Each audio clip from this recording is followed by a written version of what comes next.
Just another routine mission. Why do they always say that before a mission? Of course it's routine. You haven't done anything yet. It's everything that happens along the way. The choices you make, the paths you choose, that turn the routine into anything but. Of course, that's how it started. A routine mission, answering a distress call. And look where that got me. We were testing out the Normandy, Captain Anderson's new ship, when the distress call came in. An Alliance patrol on Eden Prime had been attacked. They'd seen something they couldn't explain. And whatever it was massive. I hit the ground with my lieutenant, Caden Olenko. A good kid, loyal, by the book, with a talent for biotics. We came across the lone survivor of the patrol, Gunnery Chief Ashley Williams. A soldier to the core. Tough, disciplined, ready to take on whatever came her way. Ashley joined up with us and took us to the spot where she lost her squad. That's when we saw it. The ship. Like nothing I'd ever seen. It was massive, scorching the colony and everything around it as it blasted away. We followed the path of destruction to an artifact, a beacon left by a long-dead race called the Protheans. The colony had dug it up, and whoever attacked them had tried to take it. Chief Williams made the mistake of getting too close. It hit her with some type of energy. I grabbed her and threw her out of the way. That's when it hit me. Hard. Every muscle in my body went rigid. I couldn't move, could barely breathe. Everything went black. And then I saw something. A vision. A dream. A nightmare. By the time I woke up, we were halfway to the Citadel on our way to meet the Council. I was expected to explain what I'd seen. Anderson came along. So did Adina, our political representative on the Citadel. With those two heavyweights, it seemed reasonable we could persuade the Council that the ship we'd seen was a potential threat, as was the individual behind the attacks. The main suspect for the Eden Prime massacre was a Turian Spectre named Saren. He'd been seen by one of the survivors from the colony at Eden Prime, and there was some evidence to suggest that the ship was connected to Saren. But even Adina's pointed accusations weren't enough to convince the Council. They just couldn't believe one of their chosen elite Spectres could be guilty of something like that. They needed proof, which meant I needed proof. Fortunately, I wasn't alone in my search.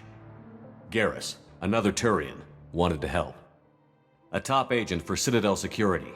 Despite orders from his superiors that he shouldn't get involved, he told me he was suspicious of Saren, and he had some useful leads.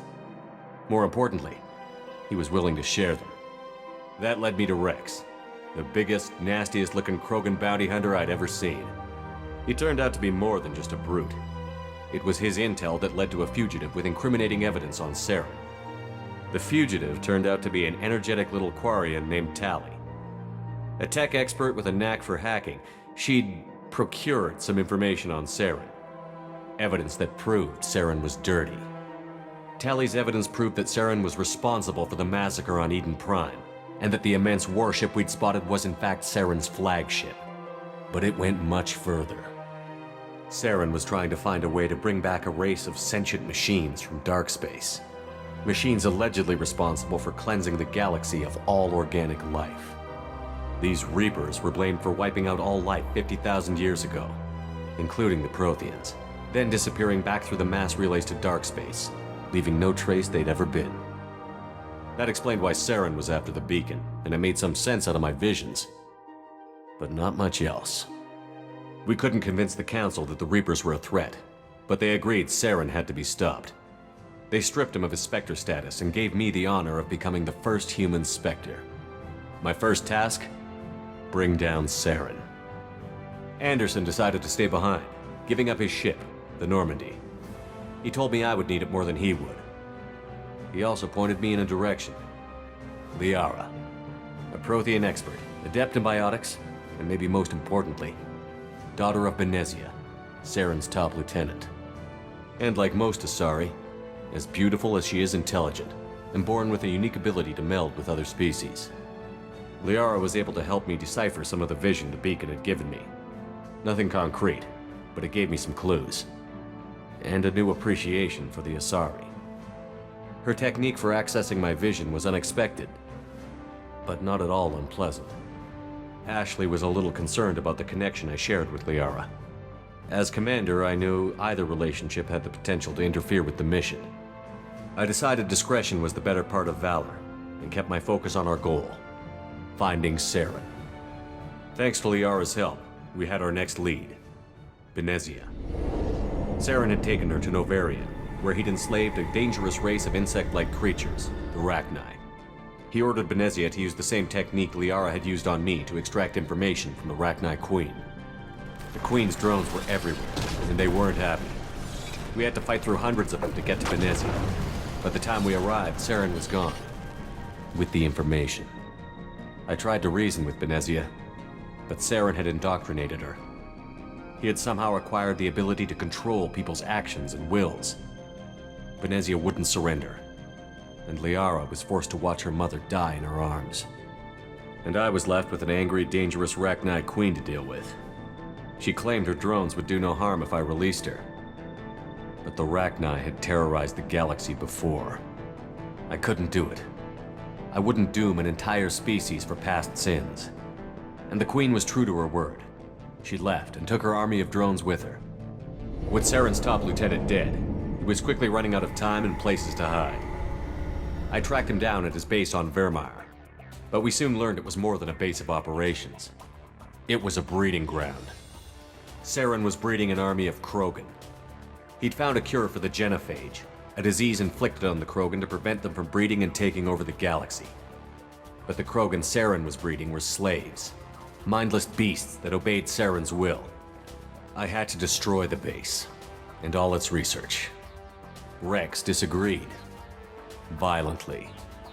Rex wanted the genophage cure for his people. I tried to convince him to help me destroy it, that these Krogan weren't real. But he wouldn't back down. Fortunately, Rex is smarter than he looks. He realized this wasn't the way to help his people, and that Saren was the real threat. When we finally got to the center of the base, I realized just how close Saren was to completing his plan. He was already in communication with the Reapers. Sovereign, Saren's flagship we'd all assumed was just a ship, was a Reaper. It spoke to me, threatened me. I could feel the menace it had for every living thing. It wanted me dead. It wanted us all dead. And I knew it was capable of doing just that. What I couldn't understand was why Saren would help it. But there was no time to think about it. Sovereign knew where we were. We had to destroy the base and get the hell out. I split up my team in 2 squads, sending Ash with one and Caden with the other as a distraction. We had a nuke, and we planned to use it. Before we could detonate the bomb, Saren showed up. We fought. I stalled him to make time for my team. And in talking to him, I realized the truth. It wasn't Saren who was indoctrinating everyone. It was Sovereign. The Reaper. And Saren was in deeper than all of them. He tried to convince me he was still in control. Said he found a way to reduce the Reaper's influence, but he was kidding himself. Or believing the lies Sovereign was telling him. Before I could convince him to stop, he ran, leaving me just seconds to extract my squad mates. I tried, but I wasn't fast enough. I could only save one of them. Ash was a good friend, and a great soldier. But I had to choose, and I chose Caden. That was the last time Saren would slip away from me. I knew then, the next time we met, one of us would die. With my team mostly intact, we chased Saren and his army to Ilos, a long-lost planet that had once belonged to the Protheans. As we prepared for what we knew would be a desperate fight, I spoke to my crew.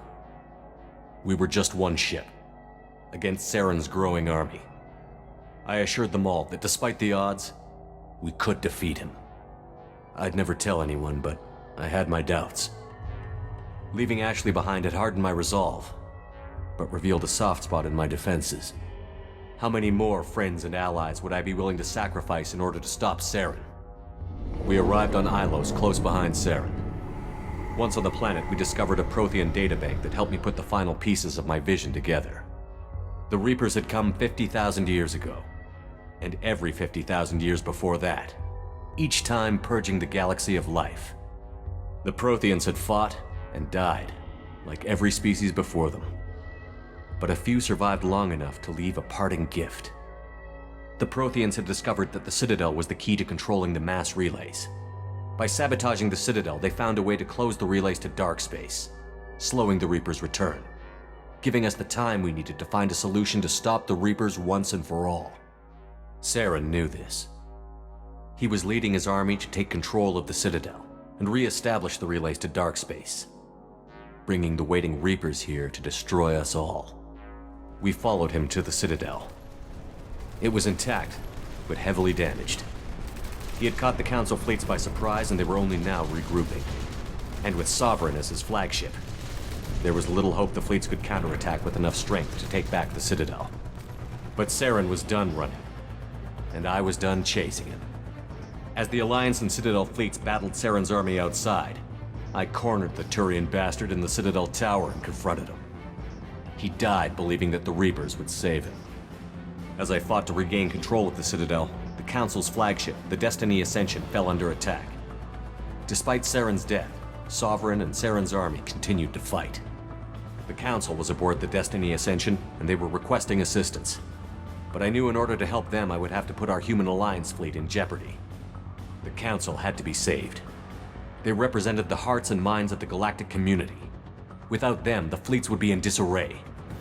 Even with the Citadel back in my control, Saren defeated, and the Normandy leading the combined galactic fleet, the battle against Sovereign, a single Reaper, was relentless. It took the combined fleets of humanity and the other races, but in the end, Sovereign fell. But the costs were immense. While humanity's efforts in the war earned us our first seat on the Council, it was a hollow victory. The Reapers were still out there. I knew the fight was far from over, but as the one who'd led the fight against Saren, I was given new responsibilities. The choice of humanity's first counselor was left for me to decide. On the one hand, Udina, the lifetime politician. Ruthless and ambitious, he would easily navigate the political landmines that would soon be put in front of him. The other choice, Captain Anderson, the career soldier.